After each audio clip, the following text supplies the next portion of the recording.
Donc, merci pour toutes les personnes qui sont présentes ici. Je pense que c'était intéressant de faire cette journée sur la rupture prématurée des membranes. Et là, nous allons essayer de voir la conduite à tenir avant 34 semaines d'aménorrhée, parce que comme vous le savez tous, ça nous pose de gros problèmes de gestion partout. Donc, très rapidement, on va passer sur l'épidémiologie pour rappeler que la fréquence et le risque de rupture prématurée des membranes augmentent au fur et à mesure de l'avancée de la grossesse.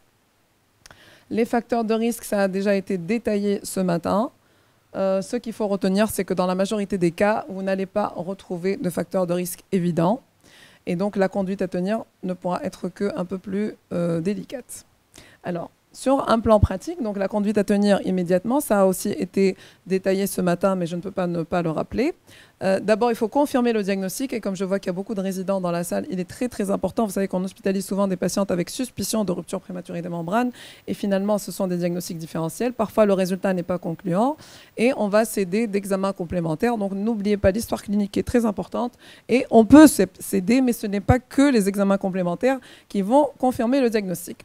Donc, il faut penser au diagnostic différentiel, en particulier les hydrorrhées, les écoulements, les leucorrhées abondantes. N'hésitez pas à compléter votre examen pour être sûr qu'il ne s'agit pas de tous ces diagnostics différentiels. Parce qu'une fois qu'on a mis l'étiquette de rupture prématurée des membranes, la conduite qui va s'en suivre est très importante. Et il y a un pronostic néonatal en jeu, une conduite, une hospitalisation.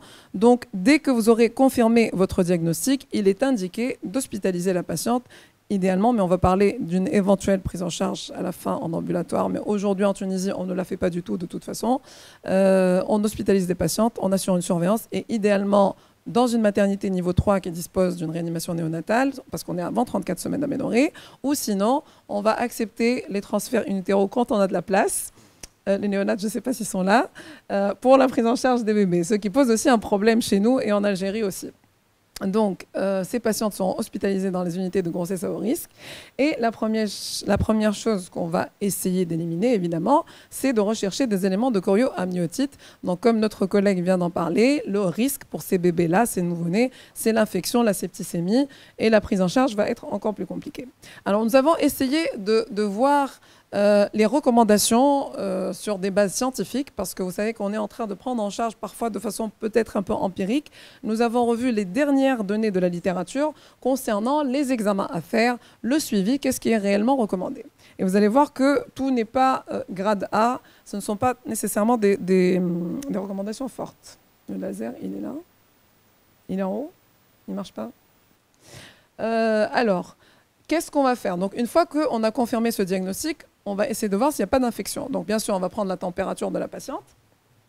Et ce qui est recommandé, c'est éventuellement de proposer des examens sanguins à type de CRP, donc la protéine C donc, au niveau du sang.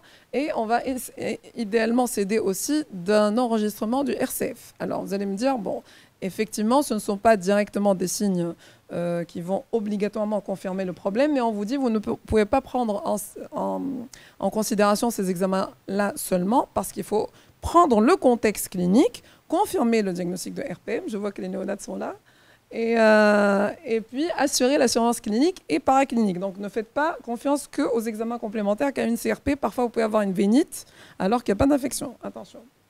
Pardon. Donc, je suis revenue en arrière.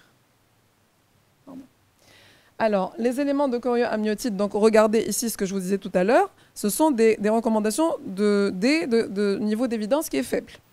Donc, on n'a pas aujourd'hui réellement d'éléments qui sont recommandés à part la CRP, l'enregistrement du RCF et bien sûr le côté clinique. Alors, l'enquête infectieuse, qu'est-ce qu'on va pouvoir faire? Idéalement, il faudrait recueillir les écouvillons cervico-vaginaux, donc un prélèvement vaginal. Bon, il y a des recommandations pour faire des prélèvements même anorectaux pour le streptocoque B. Donc les deux germes qu'on va rechercher essentiellement, ce sera l'Escherichia coli et le streptocoque B. Certaines sociétés vont recommander de faire un ECBU systématique, mais vous allez voir que ce n'est pas consensuel. Alors, si vous avez en face de vous une patiente qui a un cerclage pour autre cause et que vous allez vous poser la question, donc certaines sociétés recommandent le retrait immédiat. Pour d'autres, il n'y a pas d'argument suffisant, mais ce qui est sûr, c'est qu'au bout, de toute façon, si vous avez des signes cliniques ou biologiques évocateurs d'infection, on va le retirer. Nous, dans notre, en général, en pratique quotidienne, on le retire pour éviter que ça constitue une source d'infection, parce que c'est un corps étranger quand même, en contact avec le col et le liquide amniotique. Autre question que vous allez vous poser, une fois que j'ai confirmé mon diagnostic, j'ai enlevé mon fil de cerclage, j'ai fait mon prélèvement vaginal, est-ce que je dois mettre ces patients sous antibiotiques? Donc, est-ce qu'on n'est pas dans un contexte de chorioamniotite? Bien sûr, hein, on est chez une patiente chez qui on a éliminé éventuellement ce diagnostic. Donc, est-ce qu'il faut la mettre sous antibiotiques? Là, on est obligé de séparer deux groupes, avant 24 semaines, après 24 semaines d'aménorrhée. Et vous allez voir que dans la conduite, au final, avec Dr Benhamoud, l'objectif, c'est de sortir des recommandations. On va commencer par les termes très précoces avant 24 semaines d'aménorrhée. Donc, certaines sociétés recommandent l'érythromycine. Je sais que ça a été dit ce matin. Pour les Américains, la prophylaxie n'est pas recommandée avant la viabilité. Pour les Français, elle est recommandée, mais ils vont utiliser d'autres molécules, l'amoxicilline et les C3G, les céphalosporines de troisième génération, pendant 7 jours.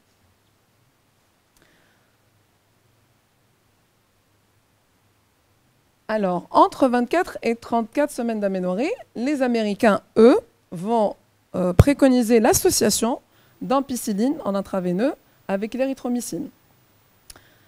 Sinon, l'azithromycine et nota bene que l'association amoxicilline acide clavulanique ne serait pas recommandée en raison du risque accru d'entérocolite nécrosante. Ça, c'est selon les Américains. Vous avez vu qu'il y a différentes sociétés qui en parlent. Donc ça, c'est pour l'antibiothérapie. Après, pour la corticothérapie, donc nous avons regardé les dernières recommandations aussi. Avant 24 semaines d'aménorrhée, donc plusieurs sociétés et la majorité ne vont pas recommander de corticothérapie vu le très mauvais pronostic néonatal.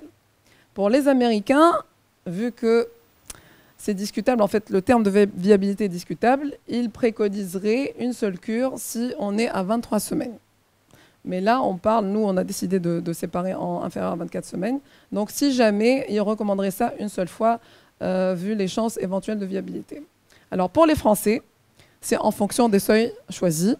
En France, en général, la prise en charge de pronostic néonatal, il sera pris en considération à partir de 24 semaines d'aménorrhée, à ma connaissance. Mais les néonates vont certainement nous corriger s'il le faut. Donc, la corticothérapie avant 24 semaines, en fait, elle dépend du pays où on est et du pronostic néonatal. Vous voyez que, par exemple, là, les British aussi, ils vont considérer 22 semaines d'aménorrhée comme terme de viabilité. Donc, on est entre 22 et 24. Dans ce cas-là, ils pourraient le proposer. En Tunisie, mais je laisserai les néonates le confirmer, avant 24 semaines d'aménorrhée, on ne donne pas de corticoïdes parce qu'on sait que le pronostic est très, très mauvais et qu'on n'a pas vraiment de chance d'améliorer les choses pour le bébé. Alors, après 24 semaines d'aménorrhée et jusqu'à 34 semaines d'aménorrhée, on va peser les avantages et les inconvénients pour voir est-ce qu'il y a un intérêt pour la diminution de la mortalité néonatale, la détresse respiratoire, les hémorragies intraventriculaires. Et bien sûr, nous devons prendre en considération les risques aussi d'intolérance maternelle au glucose. Il y a des risques de réduction du poids à la naissance, des troubles du comportement de l'enfant. Donc, il faut peser les avantages et les inconvénients. Donc, ce qui est recommandé par les Anglais essentiellement, c'est que la corticothérapie devrait être donnée entre 24 et 34 semaines d'aménorrhée dans le cas où il y a un risque d'accouchement imminent. Et ça, c'est important parce qu'on voit des pratiques parfois, même dans les menaces d'accouchement prématuré à poche intacte, des médecins encore donner de la corticothérapie et devoir la répéter.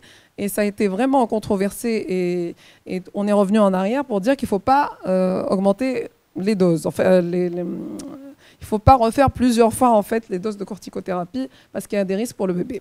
Alors, j'ai préféré mettre cette plaque pour rappeler la conduite selon la molécule que vous allez utiliser.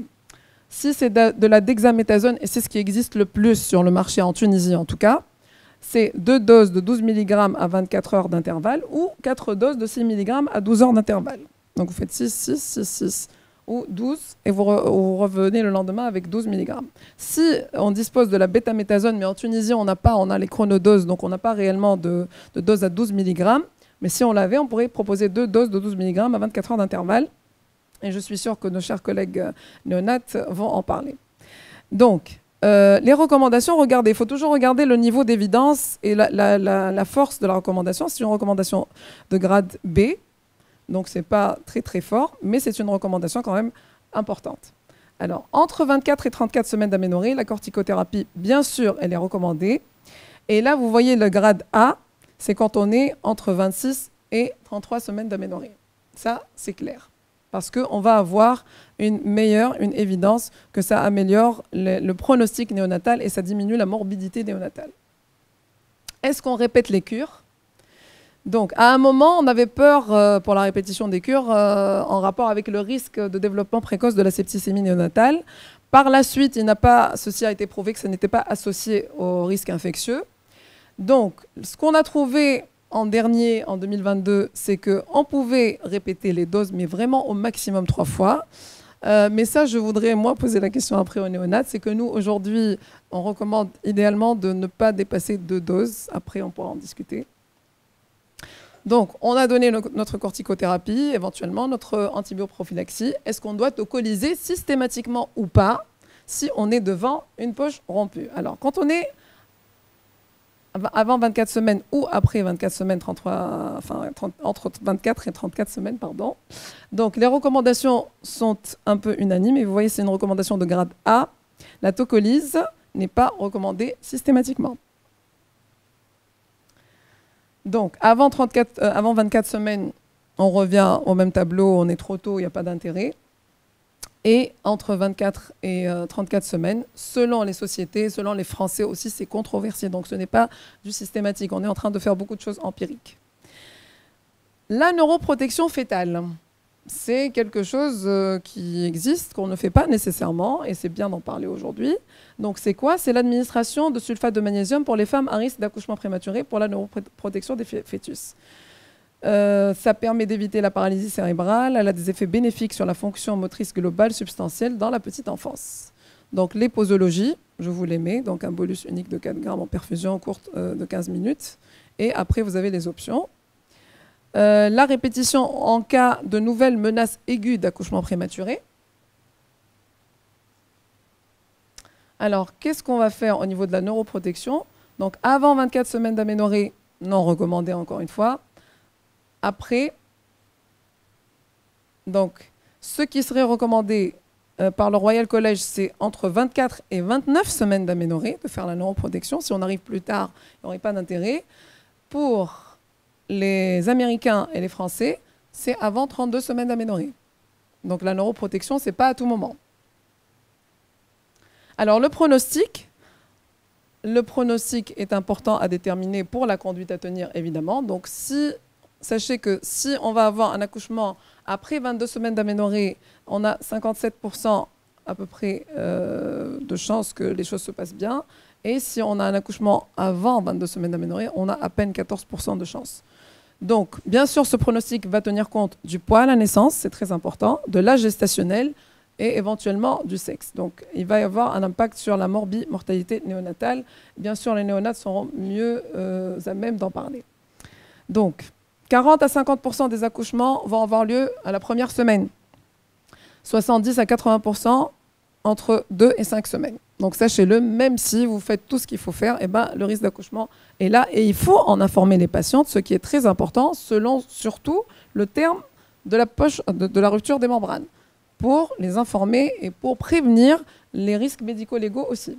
Alors les complications maternelles, essentiellement, c'est le risque infectieux, l'infection intra-utérine, l'endométrite, risque de décollement placentaire, risque de septicémie maternelle de 1%. C'est pour ça qu'il vaut mieux garder les patientes sous surveillance, faire ce qu'il faut faire, les prélèvements. On pourra adapter aussi aux résultats. Le risque pour le bébé, si la rupture se passe très très tôt, c'est l'hypoplasie pulmonaire. Elle va survenir dans environ 10 à 20% des cas. Les données sont insuffisantes pour recommander l'échographie pour la détermination du volume ou de la fonction pulmonaire aujourd'hui. C'est vrai qu'on peut mesurer les poumons, mais on ne peut pas savoir aujourd'hui exactement le risque. Alors, l'oligomyose sévère, et avec l'absence de mouvement thoracique, va essentiellement être responsable du risque d'hypoplasie pulmonaire quand la poche s'est rompue très très tôt. Et là, on vous a mis un schéma d'une hypoplasie. Vous voyez que c'est très très petit au niveau des poumons. Donc c'est par ça que ces bébés meurent. Donc il faut juste, je rappelle aux résidents, quand vous recevez des patientes parfois 23 semaines, 22 semaines avec une poche rompue, il faut leur expliquer que le bébé va rester vivant in utero parce qu'il est nourri. Donc le cœur va continuer à fonctionner. Mais ce bébé-là, une fois qu'il sortira, il ne pourra pas respirer. Il va mourir d'hypoplasie pulmonaire. Essentiellement, bien sûr. On va voir aussi ce qu'il y a comme séquence de Potter. Très important de donner cette information. Donc, oligomyose sévère, on va avoir la séquence de déformation Potter que je vais vous montrer. Je remercie au passage Dr Aïda Masmoudi, notre chef de service de phétopathologie, qui nous a donné ces clichés. Donc, parce que peut-être que vous ne les verrez pas. Hein.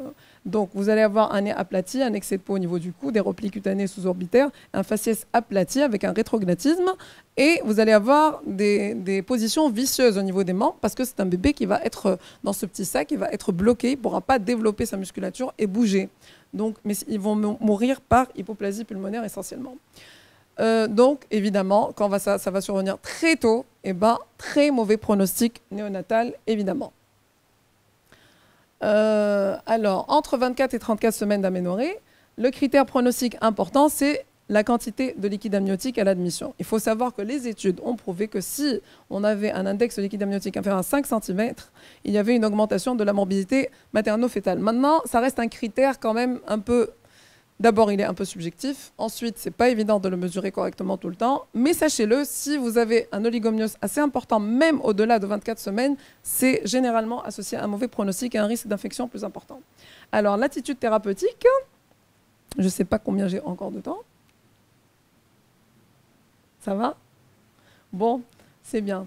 Donc, avant 24 semaines d'aménorrhée, en général, on va discuter l'interruption de grossesse. Évidemment, on va bien sûr mettre en avant le pronostic maternel. Si on est devant un contexte d'une femme qui est dans un contexte infectieux, qui a de la fièvre, on ne va même pas discuter, quel que soit le terme, le pronostic maternel prend le devant et on peut décider d'arrêter une grossesse pour ne pas mettre en péril la mère. Après, si on n'est pas dans ce contexte, nous avons réussi au centre de maternité, comme vous le savez, à mettre en place un CPDPN, donc un centre pluridisciplinaire de diagnostic prénatal. Et donc, en général, tous ces cas-là qui surviennent tôt, on va en discuter avec les néonates, avec tout le staff pour dire, voilà, on indique une interruption de grossesse ou pas. Bien sûr, parce qu'il y a aussi un pronostic maternel après. Si on va décider même la méthode, donc il y a un pronostic néonatal sur lequel on informe les patientes et on fait signer tout le monde. Après, il y a un pronostic maternel où on peut avoir ça, on peut avoir une rupture prématurée des membranes chez une patiente qui a un utérus bicicatriciel. On est à 23 semaines. Donc, il faut que tout le monde soit au courant, qu'on informe du risque, la méthode d'évacuation et la prise en charge. C'est pour ça que je vous conseille de recourir toujours à une structure universitaire dans laquelle il y a un CPDPN. Parce qu'après, s'il y a un problème, une complication maternelle, il y a un risque médico-légal derrière. Et vous êtes concerné. Même si vous êtes obstétricien, on parle là du pronostic fœtal, néonatal, enfin, oui, fœtal. Donc, le pronostic de l'enfant, bien sûr, avis du CPDPN. Alors, avant 24 semaines d'aménorrhée, en général, on va recourir à l'interruption thérapeutique de grossesse. Et puis, ça reste, comme je vous l'ai dit, des méthodes adaptées en fonction du besoin. Entre 24 et 34 semaines d'aménorrhée, l'attitude, bien sûr, va être discutée en l'absence de complications maternelles. Je reviens pour vous rappeler ça, c'est très important. On peut proposer une expectative jusqu'à 37 semaines d'aménorrhée. Alors, il faut tenir compte, on revient au contexte légal, bien sûr, et au contexte médical et aux avis des spécialistes. Donc on va mettre en balance les avantages de laisser évoluer cette grossesse contre les risques. On peut parfois penser que accoucher les femmes, et on va voir les résultats des études, accoucher une patiente, par exemple, qui est diabétique, on peut penser, je veux dire, qui vient vous voir à 32 semaines d'aménorrhée, elle a un diabète, il n'y a pas de problème. On peut se dire peut-être qu'elle est diabétique, il y a plus de risques d'infection, donc il se peut que je ne la laisse pas trop jusqu'à 37 semaines. Et en fait, ce n'est pas nécessairement le cas. Vous allez voir que ce qui est proposé par les sociétés, comment on va surveiller. Donc, la surveillance de l'infection et de la croissance. Donc, surveillance clinique, on n'oublie pas la clinique, la température, 4 fois par jour. L'aspect du liquide, est-ce que c'est un liquide qui est clair? Est-ce qu'il a été modifié? Est-ce qu'il est malodorant? Est-ce qu'il est louche?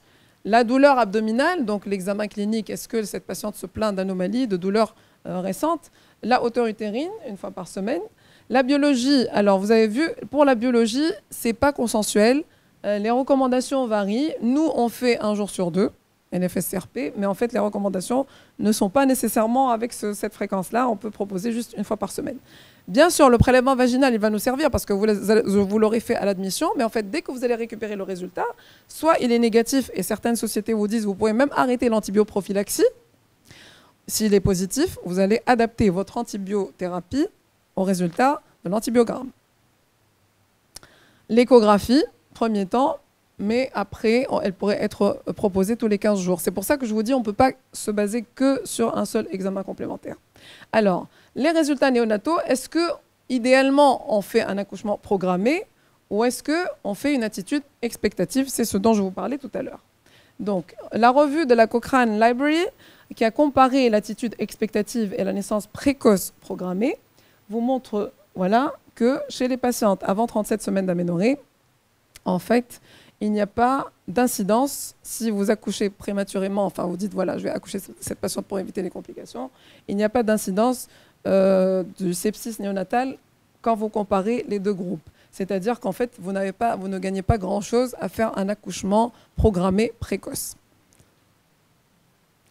Et là, vous voyez, si vous regardez, donc il n'y a pas de différence significative concernant l'infection néonatale, le syndrome de détresse respiratoire, la césarienne, la mortalité périnatale, la mort néonatale, le traitement néonatal, si vous comparez une prise en charge active versus une prise en charge d'expectative. Donc, prise en charge à domicile, 2 mots et j'aurai fini. Avant 24 semaines d'aménorrhée, alors nous, on ne le fait pas. Et généralement, et dans notre culture, en Tunisie, les femmes, elles viennent et elles veulent rester à l'hôpital. C'est exceptionnel qu'elles ne veulent pas rester, qu'elles n'acceptent pas ce qu'on leur dit. Mais bon, vu que dans la littérature, on en parle, donc ça reste le choix du couple, on pourrait proposer 48 heures de surveillance et après, éventuellement, si la patiente est cliniquement stable, qu'elle signe, contre avis médical, et qu'elle signe pour avoir compris tous les risques, surtout maternels, on pourrait la laisser partir. Mais bon, personnellement, je ne suis pas pour cette attitude, évidemment. Alors, donc, retour à l'hôpital, bien sûr, si saignement, si un problème, s'il y a de la fièvre, mais bon. On va parler de après 24 semaines. Donc, en l'absence d'arguments clinico-biologiques en faveur d'une infection intra-utérine, il n'y a pas d'argument à accoucher les patientes avant 37 semaines d'aménorrhée, en fait, sauf s'il y a quelque chose en cours. Mais si vous vous rappelez les premières diapos, de toutes les façons, spontanément, la majorité vont accoucher spontanément entre 2 et 5 semaines suite à la RPM. Voilà, donc en conclusion, surveillance expectative jusqu'à 37 semaines en l'absence de complications maternelles, néonatales. Avant 24 semaines d'aménorrhée, en général, on va proposer l'interruption thérapeutique de grossesse. Et je vous remercie pour votre attention. Respectez, ça va? Non? Merci pour avoir respecté le temps et puis merci aussi pour cette présentation qui est claire.